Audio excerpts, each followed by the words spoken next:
বেশ কিছুদিন আগে আমি আর আমার বন্ধুরা মিলে কুমোরটুলিতে গেছিলাম। পুজোটাকে কুমোরটুলি যাওয়া মানে তো বুঝতেই পারছো কী করতে গেছিলাম। তো ওখানে অনেকক্ষণ আমরা টাইম স্পেন্ড করেছি, প্রচুর পরিমাণে ফটো তুলেছি। দেন ওখান থেকে বেরিয়ে আমরা বাগবাজার ঘাটে এসে বসেছিলাম।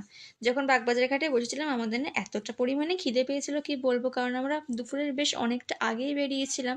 তো খিদে তো পাবে, এটা তো স্বাভাবিক। তো গঙ্গার ধারে সুন্দর হাওয়া খেতে খেতে আমরা ডিসাইড করলাম যে আমরা কালীঘাটে যাই, তান্দুর হাউসে কিছু খাওয়া দাওয়া করে দেন আমরা যে যার মতন বাড়ি চলে যাব। তো যেমন আমরা ভেবেছি তেমনই করেছি, কারণ আমাদের ভীষণভাবে খিদে পেয়েছিল সেদিনকার। তো ছিলাম শোভাবাজারে, আমরা সোজা মেট্রো ধরে কালীঘাট চলে আসি।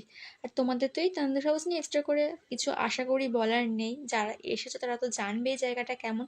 আমার তো ভীষণ ভালো লাগে জায়গাটা, আমি তো এর আগেও এসেছি, তোমাদের সাথে একটা ভিডিওতে শেয়ার করেছিলাম সেইটা। আর আমরা যেদিন গেছিলাম সেদিন সবাই মানে মোটামুটি সবাই মনে হয় কুমোরটুলি বাগবাজার ঘাটে চলে গেছিলো। তো অনেকের সাথে দেখা হয়েছিল। তো আমরা অর্ডার করেছিলাম তান্দুর হাউসে বাদশাহী পোলাও, দুটো চিকেনের প্রিপারেশন ছিল, তার সাথে বাদশাহী পোলাওয়ের মধ্যে তো চিকেন দেওয়া ছিল। আমার এটা ফেভারিট কম্বো। তো নেক্সট টাইম আমি যখন যাবো অন্য একটা কম্বো অর্ডার করবো, সেটা তোমার সাথে শেয়ার করবো। তো ব্যাকগ্রাউন্ডে গান চলছে, একটু ম্যানেজ করে। কুমোরটুলি যাওয়ার ভিডিও তোমাদের সাথে আমি খুব তাড়াতাড়ি শেয়ার করবো। তো এই ভিডিওটা কেমন লাগলো সেটা তার আগে বলো। আর তোমরা আমার শাড়িটা পুরোটা দেখেছিলে যে আমি শাড়ি পরে সেদিনকার গেছিলাম। তো এই শাড়িটা পরে আমার কেমন লাগছিল সেটা কিন্তু কমেন্ট করে অবশ্যই জানাবে, ঠিক আছে? তো চলো দেখা হচ্ছে নেক্সট ব্লগে, টাটা।